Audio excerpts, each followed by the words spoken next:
कौन आप लक्ष्मी को प्रसन्न करने चाहते कि कौन आप चाहते कि आपंकर घर धन धान्य परिपूर्ण हो जाऊ तेबे लक्ष्मी को प्रसन्न करने गोटे लक्ष्मी नाम बतेबी यही नामटी को आपको सका बड़ी भोर उठिकी जप कर तेज नामटी हूँ गजलक्ष्मी।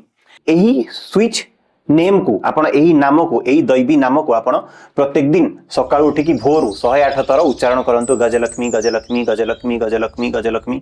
लक्ष्मी प्रतिमा को स्मरण करिकी गजलक्ष्मी गजलक्ष्मी यही मंत्रटी को उच्चारण करंतु एवं ठीक राति सोइबा पूर्वरु निद आसबार किछि क्षण पूर्वरु एई भली 108 थर गजलक्ष्मी गजलक्ष्मी गजलक्ष्मी गजलक्ष्मी गजलक्ष्मी कंटिन्यूअसली 108 थर उच्चारण करिकी सोइबे देखिबे आपनकर घरे धन धान्य परिपूर्ण हो जो जगह आप सर्टेज होची लोन होची किंबा फाइनेंशियल क्राइसिस रे आपण अछंती से क्राइसिस निश्चय आपनकर ठीक होई जिवो। एवं जदि आपण लक्ष्मी को प्रकृत रे प्रसन्न करिया पई चाहउछंती निजर मोबाइल वॉलपेपर रे लक्ष्मी इमेज को वॉलपेपर आकार रे रखंतु देखिबे केते शीघ्र आपन पाखु टंका आसीबो। एवं जदि प्रकृत रे आपण लक्ष्मी को प्रसन्न करी टंका आकर्षित करिया पई चाहउछंती कमेंट सेक्शन को जांतु एवं लिखि दियंतु गजलक्ष्मी। ओडिया रे लिखि परिबे इंग्लिश रे मध्ये लिखि परिबे गजलक्ष्मी।